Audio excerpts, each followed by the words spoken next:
In our conversations with the Ontario government, we've said that we need to meet an Ontario housing policy. We can't just simply wait for the federal government to come up with something and then say, well, a year or 2 or 3 or 4 or 5 years, we'll join in on that bandwagon. But Ontario needs its own affordable housing initiative.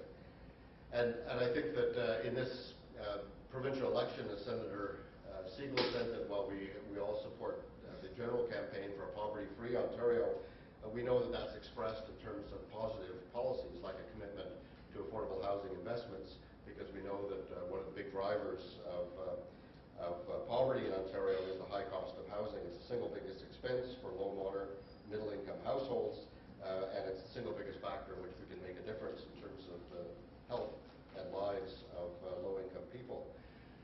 So, if we want to look for ways that we can express some of our fundamental values in practical terms, when it comes to government and politics, we look to budgets.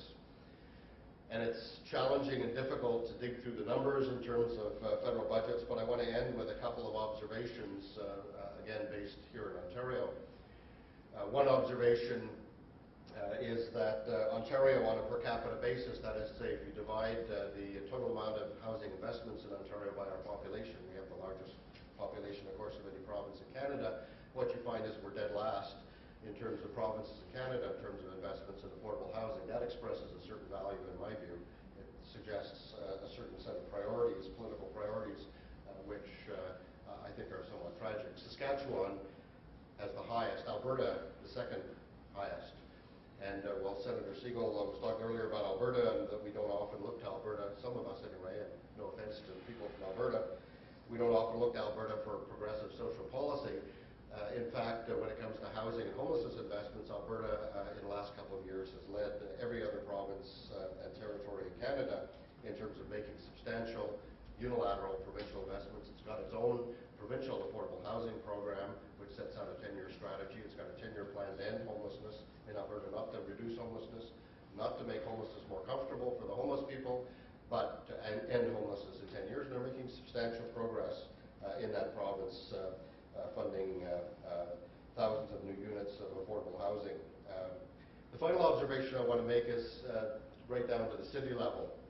And of course, we're in the midst of a core services review, as the expression goes. And yesterday and today, the Executive Committee of Toronto City Council is meeting, and among the recommendations being considered by the Executive Committee is a plan to close down the affordable housing office of the City of Toronto after the current housing developments that have already been approved for development, roughly 2,000 or slightly more than 2,000 units of housing. So roughly over the next year, once that housing is shut down, once that housing is completed, the office will be shut down and no new affordable housing will be developed in the City of Toronto. The local government is blaming this on senior levels of government, and what they say is that because they're not getting adequate support from provincial and federal governments, that the city can't take on this responsibility. And I do want to say that there's a measure of truth in that particular statement, that if you track over a 20-year period and you look at the relative amount of spending by the federal government, by provincial and territorial governments, and by municipal governments on affordable housing investments from '89 to 2009, which are the most recent years we have available, you notice two things that are quite striking. One is federal government over that time, when there's a couple of ups and downs, but more or less it's a downward trajectory. Municipal governments have been going up and up and up and up. And in fact, we estimate that by next year, municipal governments will be outspending the federal government in terms of housing investments. This is a striking thing, because municipal governments have the smallest and weakest tax base of any government and the least ability financially to sustain huge investments that are required in affordable housing development, yet they're being picked up at the local level. So there is, as I say, an element of truth in the cry from the City of Toronto saying we can't sustain this kind of investment. However, the notion that somehow low-income people and people who are precariously housed and homeless people, the 79,000, almost 80,000 households that are on our affordable housing waiting list, the longest list ever in the history of Toronto, and every month we set a new record relentlessly, every month a new record in terms of the the length of the waiting list. We see that is we understand that this is the ultimate consequence of what happens when senior levels of government abandon their responsibility. I don't want to leave by suggesting in any way that I think that the tactic that the city is using, which is to use the excuse of a withdrawal of federal and provincial funding as an excuse to shut down what is a very important resource, because in fact the City of Toronto should continue to have its affordable housing program and continue to support community housing developers. But we do understand that one of the consequences of the actions of senior levels of government is municipalities are hard pressed, and some, including Toronto, are using this as an excuse to get out of the important business of affordable housing investments. So thank you very much for allowing me to weave together some of these ideas, and I wish you success in terms of the deliberations throughout the day on discussing and coming up with action plans in terms of how we express our values around housing and homelessness in very practical ways to the benefit of people in our communities. Thank you.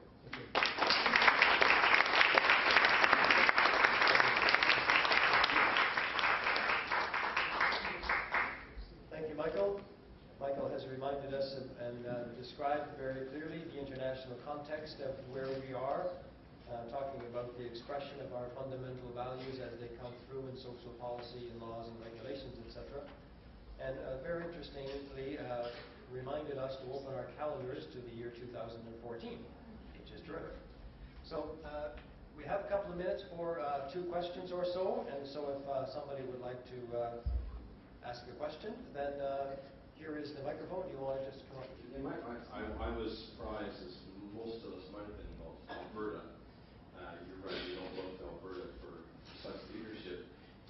I'm wondering, maybe with reference to Alberta, Michael, you could talk a little bit about what are the conditions, socially, politically, and economically, in which the most effective programs to end homelessness take place. What needs to be happening socially, politically, and economically for there to be the kind of freedom and creativity and imagination for effective programs like perhaps an effective 10-year plan in Alberta and also Calgary and Edmonton. What are the conditions that are necessary for that?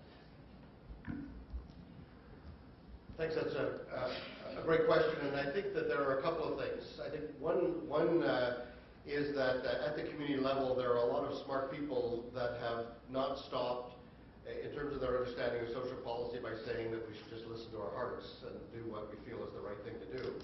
That, you know, we sometimes in social policy we don't bring the same rigor that we bring to other kinds of pursuits in our human life. And earlier there was a question about capitalism versus some of our faith values. And it amazes me that in the capitalist world you can at any moment log on and you can find out in a fraction of a second how money is being traded anywhere in the world, and we have all sorts of very practical ways that we can measure and track how we deal with those sides of things. But when it comes to social policy, we often get soft and mushy, and we think that it's really all about feelings and intentions rather than measuring practical progress. So to be very specific, Brian, in terms of what happened in Alberta was the federal government in 1999 introduced a program called back in those days, Supporting Community Partnerships Initiative, or it was known briefly as SCIPPY. And when the Harper Conservatives took over in 2006, they changed the name to the Homeless Partnering Strategy, or some of us began calling it HIPPY. So with SCIPPY and HIPPY, a large amount of the money went to large cities who experienced significant homelessness issues, and a smaller amount went to smaller communities. And some of those smaller communities who got a small amount of money were kind of perplexed, what do we do with this money? And so one of the things that they actually did was they created community coalitions. So in the case of Alberta, 7 cities received small amounts of money, or varying amounts of money. Alberta and Edmonton got slightly more, but Red Deer and some of the other communities got slightly less. And what the first thing they did was they went into their communities and created very robust networks that included faith communities, that included social advocacy groups, that included municipal governments, that included business organizations, and a number of other sectors, and they began to say, let's be precise about how deep the problem is in terms of homelessness and insecure housing, and let's identify what are the constituent components, what do we need. They very quickly stumbled on what is a blindingly obvious thing, but nevertheless seems to elude most of our politicians, which is the best solution to homelessness is homes. And if you could that a housing first policy is the most excellent solution to ending homelessness. And then they began to identify what it was they needed in their communities, and looking at the various packages of financing. And ultimately, the Seven Cities Partnership, and if you're on the web and you Google Seven Cities Partnership, you'll find information about this group. They ultimately organized themselves, went to the provincial government, said, we figured out how we can end homelessness in our communities. This is the role you can play in terms of supporting us with programs and financing and so on. And the provincial government, under Premier Stelmach, has replied, not necessarily giving everything that the community organizations asked for, but certainly substantially more than the other government. Just one quick anecdote to end that. A few years ago, when Alberta just announced its 10-year housing and homelessness plan, I happened to be in a forum in Edmonton with the homelessness minister, housing minister, and afterwards I asked her to what did she attribute this wonderful turnaround in a province that's not known for progressive social policy, and she said that it was the personal qualities of the Premier Stelmach, and he was a great man. And from everything I've heard, he is a great man, and he does have sterling personal qualities, but I actually think it was people getting together and coming up with a practical plan and then saying to the provincial government, this is the role you need to play in order to support us, and it became compelling, and that's what was the recipe for success. Okay, thank you. We'll take one more question because the coffee is I'm smelling the coffee, and so we're going to have a coffee break soon after this question.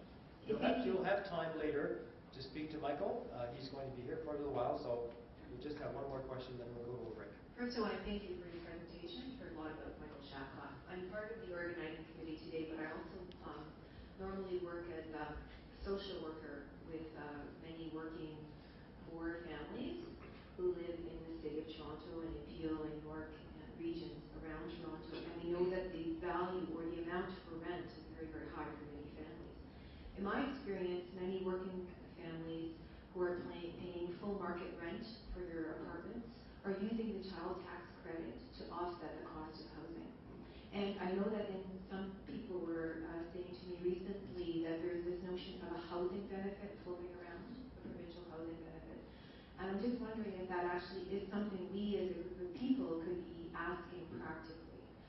Are we asking our province to clearly say we think a housing benefit would actually assist working poor families and other families who are actually relying on child tax credits, or I mean maybe that's too much information, but in fact, money that has been put aside for families to assist in the cost of raising children are actually being eaten up to the cost of rent. So that's one issue. The second issue is related to emergency money to make ends meet. So sometimes families through schools will be met with the issue that they can't make their monthly rent payment for one reason or another. They're on short-term jobs, they've been laid off, they don't want to lose their housing, they don't want to lose their access to their community school. And what they really need is a month of assistance. And I have to say to you as a social worker, it's very, very hard to find those monthly supplemental incomes. The Salvation Army does a really good job. They'll even assist families in faith-based schools outside of public school systems.